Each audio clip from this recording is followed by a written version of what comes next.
그리고 우리 찬양 끝날 때마다 박수를 인색하지 않게 힘있게 쳤으면 참 좋겠습니다. 예, 오늘 믿음 없는 열심을 경계하라 하는 제목으로 말씀을 전가하겠습니다. 우리 신앙생활에 경계할 것이 많이 있는데 그 중에 하나가 이 믿음 없는 열심, 잘못된 열심을 경계해야 된다는 것입니다. 이 잘못된 열심은 하나님 앞에 먼저 죄가 되는 것이고 자기뿐만이 아니라 다른 사람들에게 많은 피해를 끼치기 때문에 그렇습니다.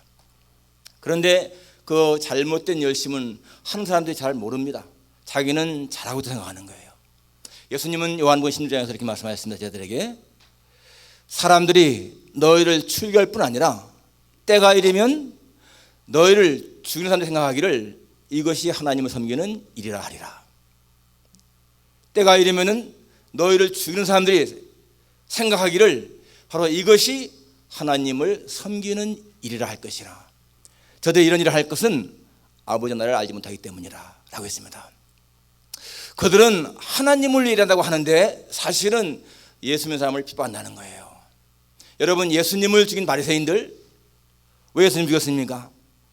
예수님을 신성 모독자로 죄를 씌워서 죽인 것입니다.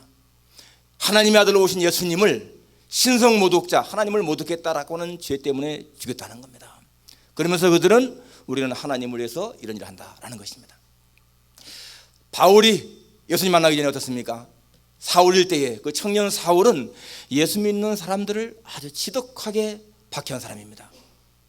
그는 집집에 다니면서 예수 믿는 사람들을 끌어다가 강제로 예수님을 모독하게 하는 말을 하겠고 저 멀리 다메섹까지 가서 예수 믿는 사람들을 잡아오려고 갔던 그런 사람입니다. 그러면서 그는 그것이 하나님을 위한 일이라고 생각했다는 거예요.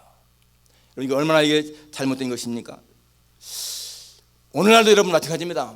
오늘날도 많은 사람들이 자기는 하나님을 위해 일한다고 하지만은 사실은 하나님의 이름을 욕되게 하고 하나님의 교회를 해롭게 하는 경우가 너무나 많습니다. 그런데 본인들은 자기들 하나님을 위해 한다는 것입니다. 여러분, 교회 간에 분쟁이 있을 때 보게 되면은 교회 내에 분쟁이 있을 때 보면 거의가 다 자기는 의롭고 옳고 상대방은 잘못이라고 생각합니다. 그래서 싸우는 거예요. 똑같이 예수 믿는 사람들끼리 싸우는데 서로가 다 자기는 옳고 상대방은 잘못이라는 겁니다. 그렇기 때문에 자기는 하나님을 위한 일이기 때문에 열심을 다한다는 거예요. 그런데 그러한 교회의 분쟁에 싸움 잘 보게 되면 대개가 다 여러분 중직자들입니다. 중요한 직책 맡은 사람들, 그런 사람들이 열심을 다해 싸우는 거예요. 제가 2년 전에 한국에 왔는데 가장 큰 그 교단의 총회에 갔는데요. 우리가 친노사절단으로 거기에 교인들이 와가지고 데모하는 거예요. 교인들이 와서 피켓을 들고 막 데모합니다. 자기들은 그게 하나님의 교회를 지키기 위한 거라고. 여러분, 아무튼 간에 교회 내의 분쟁은 똑같이 양쪽이 다 하나님의 이름을 욕되게 하는 겁니다. 특히 그것 때문에 세상 법정에 나가는 거, 그것은 엄청나게 하나님의 이름을 욕되게 하는 것이죠. 그런데도 마찬가지로 자기들은 그것이 하나님을 위한 것이라고 생각한다는 것입니다. 오늘 본문은 여러분, 이 사울 왕이 잘못된 열심 때문에 이스라엘 백성들이 얼마나 어려움을 당하는가 하는 것을 보여준 내용입니다. 오늘 여러분, 이 앞에 지난주에 한 것 보게 되면은 이제 이스라엘이 굉장히 어려움을 당하지 않습니까? 그런데 요나단이 적진에 들어가서 하나님의 의지에서 그 적진을 아주 교란시키고 혼란시켜서 전세가 바뀌어서 이제 이스라엘이 오히려 승기를 잡고 역전하는 그러한 상황입니다. 23절에 보게 되면 여호와께서 그날에 이스라엘을 구원하심으로 전쟁이 베다원을 지나니라. 여기 베다원을 지났다고 하는 말이 왜 그런가 하면은요, 여러분 성경을 다 피고서 같이 보십시다. 성경을 접어놓지 말고 성경을 다 피세요. 사무엘상 14장 23절에 보면은 여호와께서 그날에 이스라엘을 구원하심으로 전쟁이 베다원을 지나니라 라고 했죠. 이 베다원이 어디일까? 13장 5절에 가보십시오. 13장 5절에 가보면 다 같이 한번 한 목소리 읽겠습니다. 블레셋 사람들이 이스라엘과 싸우려고 모였는데 병거가 3만이요 마병이 6천 명이요 백성은 해변의 모래같이 많더라. 그들이 올라와 베다웬 동쪽 믹마스에 진침해. 여기 지금 병거가 3만, 마병이 6천. 얘기했죠. 장갑차가 탱크가 3만, 장갑차가 6천. 여기 백성은 모래같이 많다. 보병들은 그렇게 많았다. 그런데 그들이 어디 진침했습니까? 베다웬 동쪽 믹마스에 진을 쳤습니다. 여기 지금 이스라엘이 여기 있으면은 여기에 요단강이 있고 이 지중해가 이쪽에 있잖아요. 서쪽에. 그러면 서쪽에 블레셋이 있습니다. 서쪽에. 그런데 이 이스라엘 이 블레셋이 어디 진쳤냐 하면은 베다웬 동쪽 믹마스에 진쳤다는 거예요. 베다웬 동쪽 믹마스에. 그러니까 믹마스가 블레셋을 볼 때에는 더 동쪽이죠. 베다원은 서쪽이고 믹마스에. 그런데 여기 전쟁이 베다원을 지났다라고 하는 얘기는 이스라엘이 블레셋에 진친 이 믹마스를 통과해서 베다웬까지 나갔다는 거예요. 그렇게 진격했다는 것입니다. 그러니까 그렇게 많이 지금 이기는 그런 상황이잖아요. 그런데 변수가 생기는 겁니다. 지금 이스라엘은 굉장히 사기가 충천할 그런 때 아니겠습니까? 그러니까 얼마든지 이스라엘이 더 많이 이길 수 있는 그런 상황인데, 여러분 오늘 본문 24절 보십시오. 이날이 언제입니까? 23절에 그날에 똑같은 말이잖아요. 그날에 이스라엘을 구원하셨다 하는 그날에, 바로 이날에 이스라엘 백성들이 피곤하였으니 이는 사울이 백성에게 맹세시켜 경계하여 이르기를 저녁 군대가 내 원수에게 보복하는 때까지 아무 음식물이든지 먹는 사람은 저주를 받을지어다 하였습니다. 그러므로 모든 백성이 음식물을 맛보지 못하고 라고 했습니다. 지금 막 죽여가는 그런 상황인데 이 사울 왕이 금식령을 내린 거예요. 저녁 때까지 음식 먹는 사람은 저주를 받을지어다. 그러니까 사울 생각에는 우리가 하나님 앞에 지금 한번 금식하면서 적을 이겨버리자, 그런 의도입니다. 자기 생각에는 굉장히 신앙적으로 한 그런 거예요. 그래서 백성들이 지금 밤 음식을 못 먹어서 너무 피곤한 상태에 있습니다. 여러분 오늘 이 사울의 행동을 보게 되면은 그 사울의 행동이 잘못된 것이 몇 가지 있어요. 여기 지금 사울의 말을 보게 되면 내가 내 원수에게 보복하는 때까지 이런 말이 나오잖아요. 그러니까 사울이 블레셋을 보는 시각이 잘못된 것을 알 수가 있습니다. 여러분 우리가 성경을 보게 되면은 요나단이나 다윗은 블레셋을 누구로 봤는가 하면은 하나님의 원수로 봤습니다. 하나님의 원수. 그래서 뭐라고 하냐면 요나단도 그 앞에 14장 6절에서 보면은 요나단이 자기의 무기를 든 소년에게 이르되 우리가 이 할례 받지 않은 자들에게로 건너가자, 이렇게 말하죠. 할례 받지 않은 자, 이거는 하나님의 은혜에 벗어난 자라는 의미거든요. 그렇게 보았습니다. 또 여러분 우리가 다윗을 보게 되면 사무엘상 17장에서 골리앗이 나와가지고 그렇게 적진을 괴란하니까 이 다윗이 가서 뭐라 합니까? 이 할례 받지 못한 자가 누구이기에 살아계신 하나님의 군대를 모욕하느냐, 그렇게 말하잖아요. 할례 받지 못한 자들이 이렇게 말합니다. 그게 뭡니까? 하나님의 원수라는 거예요. 하나님의 원수. 그리고 그런데 오늘 이 사울은 뭐라고 말합니까? 내가 내 원수에게서, 오늘 이 24절에 내가 내 원수에게 보복하는 때까지 이렇게 말합니다. 내 원수라는 거예요. 자기 원수라는 겁니다. 차라리 우리 원수라고 했으면 괜찮겠는데 자기 원수라고 하면 내 원수라고. 그러니까 이 사울은 오히려 자기의 왕권을 위협하는 블레셋, 그러니까 그들을 이기기 위해서는 백성들을 전쟁에 몰아넣는 그런 사람이라는 거예요. 그러니까 이 블레셋을 대하는 보는 시각이 잘못된 것을 알 수가 있습니다. 요나단을 보게 되면은 여러분, 요나단은 그 14장 6절에서 말하기를 마지막에 여호와께서 우리를 위하신다, 이렇게 말하고 있고, 또 14장 10절에서도 여호와께서 그들을 우리 손에 넘기셨다, 이렇게 말하고 있고, 계속해서 여호와 나오잖아요. 12절에도 여호와께서 그들을 이스라엘 손에 넘기셨다. 전부 다가 여호와. 그런데 사울은 나 중심인 거예요. 그 다음에 또 한 가지 잘못된 것이 뭔가 하면요, 이 사울은 자기의 생각을 아주 절대시했습니다. 누구든지 음식을 먹으면 저주를 받을지어다. 여러분, 이 저주라는 말이 얼마나 무서운 말입니까? 이 저주라고 하는 말은 하나님의 명령을 거역하고 하나님에게 벌받는 사람에게 적용되는 말인 거예요. 그런데 자기의 명령을 어기면 저주받는다. 이것은 뭡니까?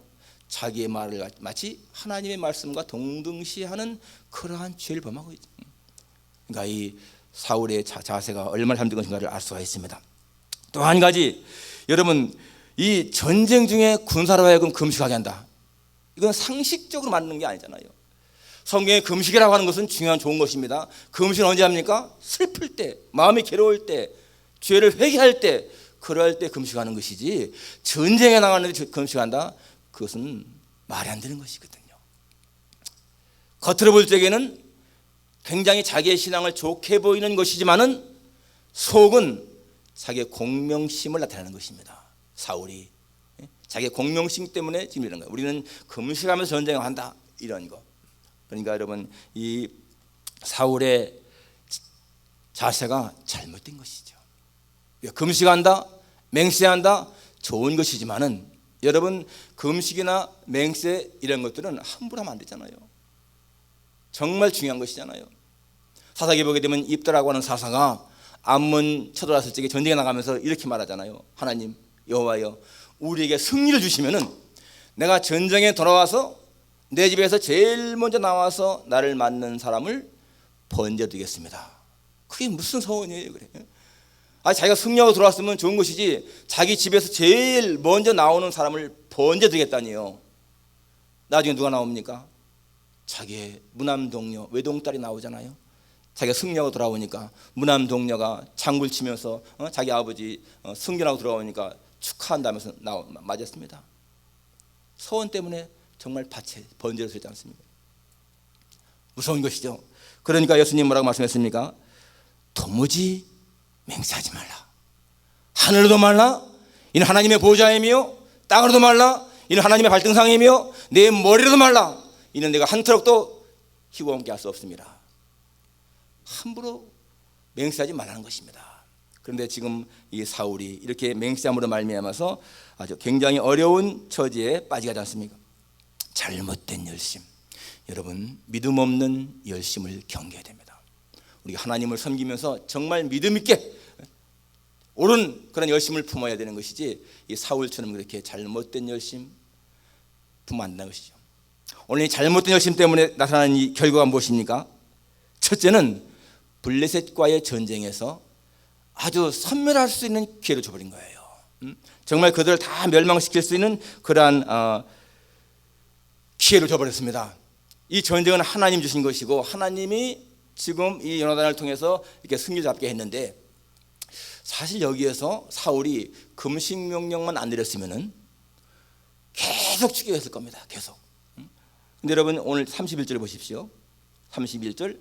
그날에, 다 같이 읽겠습니다. 그날에 백성이 믹마스에서부터 아얄론에 이르기까지 블레 사람들을 쳤으므로 그들이 심히 피곤한지라. 아까 말한 이거 믹마스 진치인데, 거기서부터 이거 이스라엘인데, 여기에서부터 오히려 믹마스를 지나고 아얄론 베다웬을 지나고 그 밑에 더 서쪽까지 아얄론까지 그렇게 쳐들어갔습니다. 그런데 어떻습니까? 심히 피곤한 거예요. 너무 피곤했습니다. 여기 피곤하다고 하는 이 말은요, 그냥 보통 피곤한 상태가 아니고, 사사기 4장에 보게 되면은 거기에 하솔 왕 야빈이 이스라엘 쳐들어오는데, 그때에 드보라와 바락이 그들을 막 싸우잖아요. 그때 그 하솔 왕 야빈의 군대 장관 시스라라고 하는 사람이 병거 900승을 거느리고 쳐들어갔습니다. 도무지 이길 수 없는 상황인데 하나님이 드보라와 바락을 통해서 그들을 이기게 했어요.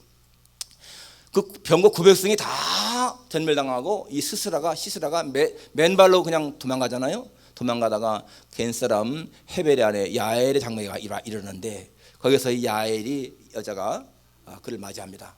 그 편히 쉬라고.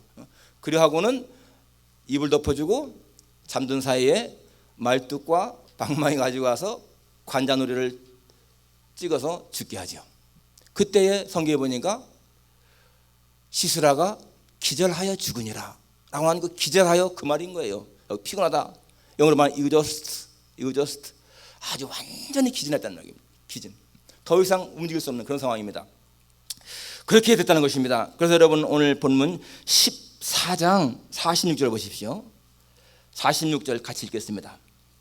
사울이 블레 사람들을 추격하기를 그치고 올라가매 블레 사람들이 자기 곳으로 돌아가니라. 추격하다가는 그친 거예요. 더 이상 못한 거예요. 그러니까 블레셋은 자기 곳으로 올라갔습니다. 놓쳐버린 거예요. 그때 만일에 블레셋을 다 섬멸시켰더라면 어떻게 됐을까? 여러분 훗날 이 사울이 어떻게 죽습니까? 길보아 산에서 블레셋과 전쟁하다가 죽지 않습니까? 결국 그때의 적을 그렇게 섬멸시키지 못한 그것 때문에 우리 자기가 죽잖아요. 그리고 여러분 이렇게 전쟁에서 음식을 먹지 말라, 너무나 미련한 거 아니겠습니까? 전쟁에 이런 용어가 있습니다. 배고픈 병사로는 절대로 이길 수가 없다. 전쟁에 나가는 병사가 배고프면 못 이긴다는 거예요.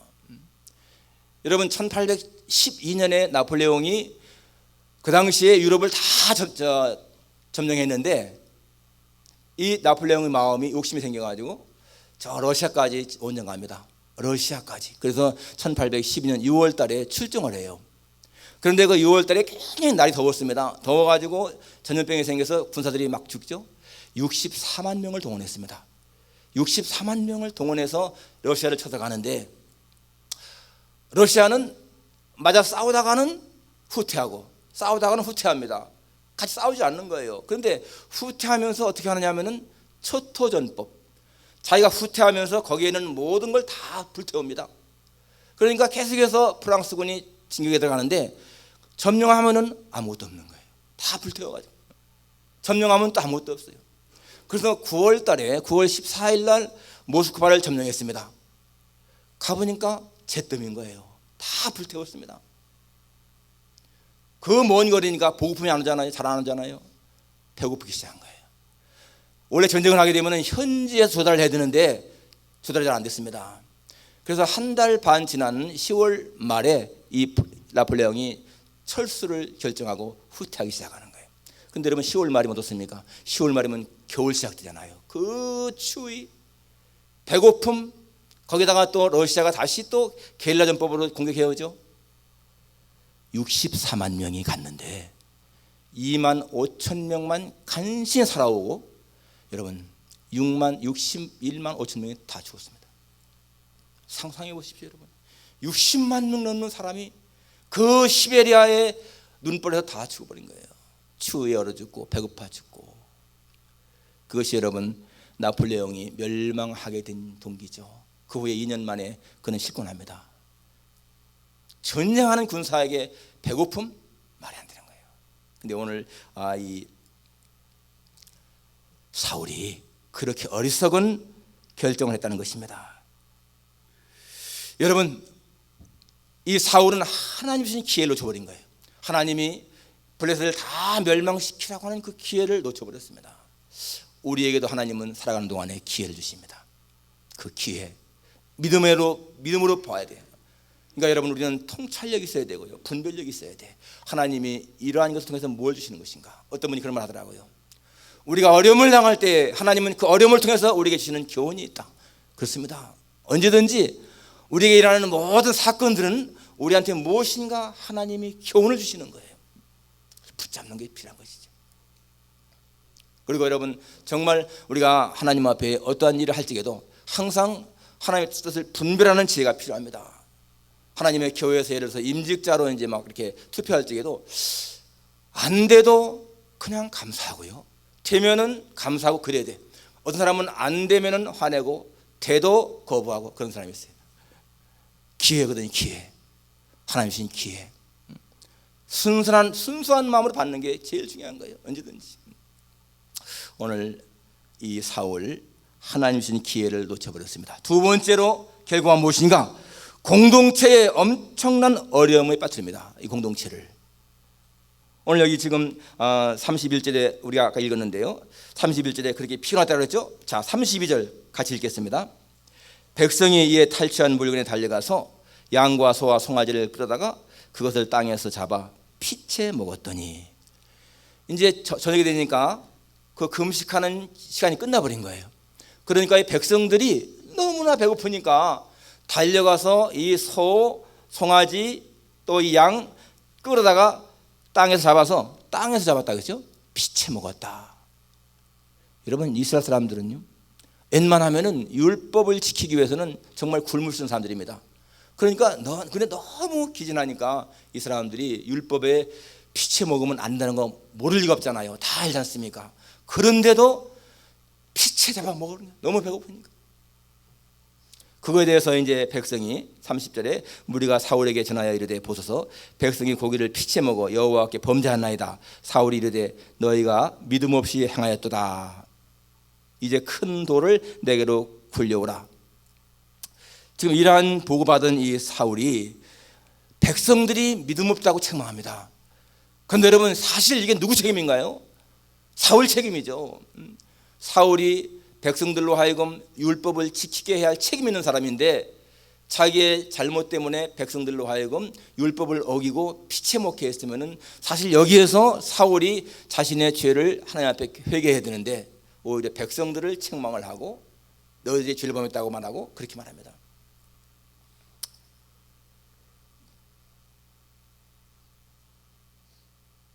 그리고는 뭐라고 합니까? 이제 큰 돌을 내게로 가져오라 하면서 그 돌 위에서 피를 잡으라. 짐승을 잡으라는 거예요. 땅에서 잡으면 땅에 그냥 이렇게 피가 있으니까 돌에 잡아가지고 피가 떨어진 다음에 먹여라. 그런 의미인 것입니다. 여러분 왜 하나님이 짐승을 잡아먹을 적에 피치 먹지 말라고 했을까? 왜 그렇죠? 피 속에 생명이 있으니까. 그리고 생명의 주인이 하나님이라는 것을 기억하게 하는 것입니다. 그냥 피 먹으면 건강에 안 좋으니까 그런 것이 아니고 피는 생명이고 생명의 주인이 하나님이다. 그러니까 피채 먹지 말라. 이게 정신인 거예요. 율법의 정신인 것입니다. 그런데 지금 여기 사울은 그러한 정신은 망각하고 그냥 피만 안 먹게 하려고 큰 돌을 취해서 거기 잡아라. 여러분 이것이 뭘 의미합니까? 종교 형식주의자를 보여주잖아요. 종교 형식주의자. 여러분 우리 신앙은 형식에 흐르면 안 되죠. 우리가 사람을 볼 적에 무엇을 사람의 신앙의 성숙으로 봅니까? 그 사람이 주의를 잘 지킨다. 우리가 성숙한 신앙을 보잖아요. 주의를 잘 지키는 거 중요한 것입니다. 성수제일 중요한 것입니다. 우리 신앙의 기본인 거예요. 그런데 하나님이 왜 성수제를 하겠는가? 그 정신을 알아야 되잖아요. 바로 이 주일은, 이 안식일은 주일은 하나님의 날이기 때문에 하나님을 경외하며 지키라는 거예요. 그냥 단순하게 그냥 내가 주일이니까 교회 가서 예배 드리고 주일 잘 지켰다. 그럼 뭐 오후에는 내 마음대로. 그것은요 정신을 모르는 거예요. 하나님이 왜 11조 드리라고 했는가? 11조는 모든 물질이 하나님의 것인데 거기에 10의 1조를 드림으로 말미암아서 나의 모든 소득을 하나님 주신 것으로 인정하는 것이거든요. 그러한 정신을 알고 11조 드려야 되는데 11조는 드리라고 했으니까 그리고 11조 드리면 하나님이 복된다고 했으니까 그건 정신을 모르는 거예요. 언제든지 여러분 우리는 신앙생활할 적에 무엇을 하나님이 원하셨는가 근본을 알아야 돼요. 근본을. 기도가 중요합니다 여러분. 그런데 여러분 기도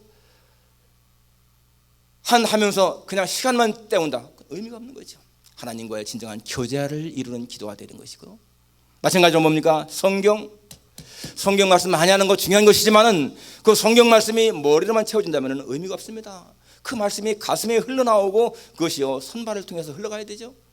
그래서 헌신하고 봉사하고 그러한 실천이 있는 삶을 살아야 하나님 말씀을 아는 의미가 있는 것이지 여러분 그냥 성경 지식만 많이 한다 의미가 없는 거예요.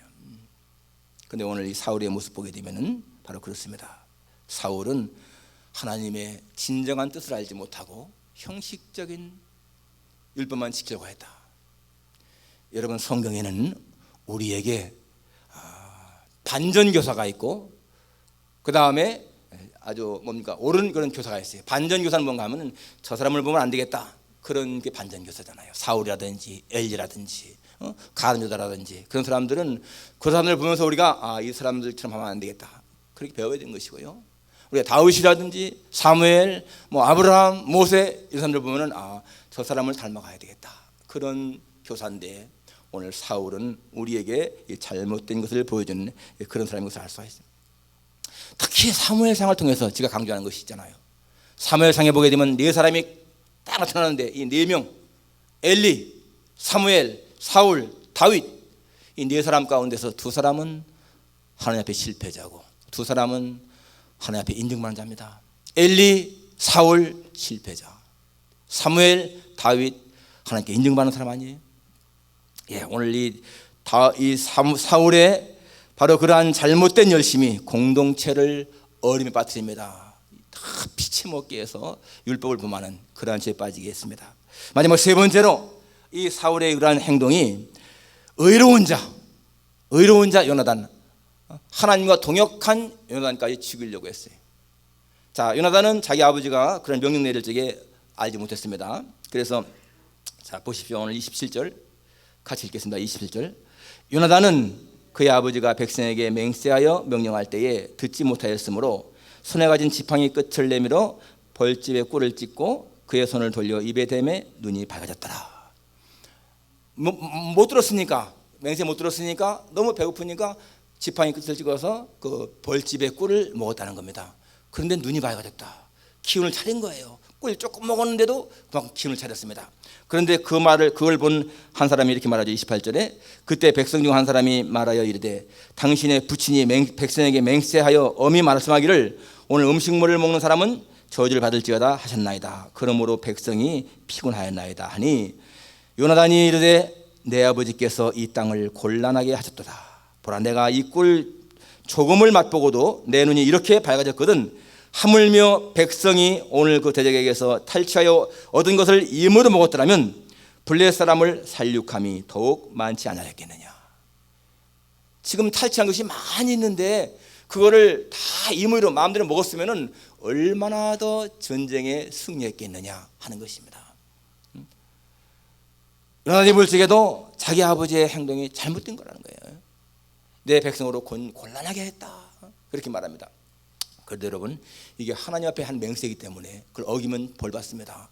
그래서 나중에 이제 이 사울이 자 우리가 다시 계속해서 이제 추격하자 이렇게 말하죠. 36절 사울이 이르되 우리가 밤에 블레 사람들을 추격하여 동틀 때까지 그들 중에서 탈취하고 한 사람도 남기지 말자. 무리가 이르되 왕의 생각이 좋을 대로 하소서. 자 그렇게 하려고 했는데 30절에 사울이 하나님께 묻자오되 내가 블레 사람들 죽여하리까 주께서 그들을 이스라엘 손에 넘기시겠나이까 하되 그날에 대답하지 아니하시는지라. 하나님이 응답이 없습니다. 그래서 사울이 38절 너희 군대 지관들은 다 이리로 오라. 오늘 이 죄가 누구에게 있나 알아보자. 이스라엘을 구원하신 여호와께서 살아계심을 두고 맹세하노니 내 아들 요나단에게 있다 할지라도 반드시 죽으리라. 이렇게 말합니다. 그래서 이 죄가 누구한테 있는가 해서 제비를 뽑는데 제비가 바로 요나단에게 걸린 거예요. 그래서 44절 같이 읽겠습니다. 사울이 이르되 요나단아 네가 반드시 죽으리라. 그렇지 않으면 하나님이 내게 벌을 내리시고 또 내리시기를 원하노라.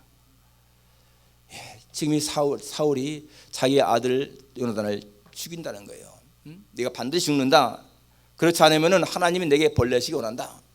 여러분 보통 아버지들 같으면 자기 아들 죽게 되면 대신 내가 죽겠습니다 그러는데 오늘 사울의 말 들어보니까 내가 안 죽으면 내가 죽으니까 너 죽어야 된다 그런 의미 같아. 그렇잖아요. 그런데 백성들이 뭐라고 합니까? 45절 같이 읽겠습니다. 백성이 사울에게 말하되 이스라엘의 이 큰 구원을 이룬 요나단이 죽겠나이까. 결단코 그렇지 아니하니이다. 여호와의 살아계심을 두고 맹세하옵나니 그의 머리털 하나도 땅에 떨어지지 아니할 것은 그가 오늘 하나님과 동역하였습니다 하여 백성이 요나단을 구원하여 죽지 않게 하니라. 이 백성들이 오히려 사울 왕보다 훨씬 나았죠. 아니 이스라엘의 이 큰 구원을 이룬 요나단이 죽겠습니까? 그럴 수가 없습니다. 요나단은 머리카락 하나도 상할 수가 없습니다. 왜냐하면 이 요나단은 하나님과 동역한 사람입니다 라는 것입니다. 정말 그렇잖아요. 하나님과 동역한 사람이잖아요 요나단이. 이 백성들의 이러한 요구 때문에 사울이 요나단을 죽이지 못합니다. 백성들이 살린 거예요. 성경에 보니까 마지막 그 46, 45절 마지막에 하여 백성이 요나단을 구원하여 죽지 않게 하니라 라고 했습니다. 백성이 요나단을 구원했다라고 나오죠. 의인이 어려움을 당할지라도 여러분 하나님은 그와 함께 하십니다. 이 요나단 정말 하나님과 동역한 사람이기 때문에 죽이지 못한 거예요. 스코틀랜드의 존 낙스라고 하는 종교개혁자, 대단한 사람이었습니다. 그는 사람은 두려워하지 않고 하나님만 두려워한 사람입니다. 그 당시에 그 영국 메리아 왕이 악을 행했잖아요, 많이. 그때 이 존 낙스가 그렇게 설교했습니다. 왕은 하나님을 거역하고 악을 행한 자입니다. 그런 설교하니까 이 왕이 듣고는 너무 화를 내면서 당장 그 설교를 취소하라고 했습니다. 그때 그 설교가 글로 써졌거든요. 그때 존 낙스가 이러잖아요. 이것은 하나님의 정의입니다. 마음이 생각을 했고 입이 말을 했고 손이 썼습니다. 그것으로 부족하다면 피로써 증거하겠습니다. 자기 목숨 걸겠다는 거예요. 정말 대담한 말이죠. 하나님의 정의, 이 설교는 하나님의 말씀. 그렇기 때문에 그것이 부족하다면 내가 피로써 증거하겠다. 손 못 댄 거예요, 이 존 낙스를 왕이. 여러분, 우리가 정말 하나님 앞에 죽기를 각오하고 하나님 앞에 서 있게 되면은 하나님은 그걸 보호합니다. 오늘 이 어리석은 사울의 잘못된 열심을 보면서 여러분 반면 교사로 삼아서 우리는 정당한 옳은 자리에서 열심을 다하는 사람, 하나님이 정말 기뻐하는 일에 최선을 다하는 그런 사람이 될 수 있기를 주님의 이름으로 축원합니다. 기도하겠습니다.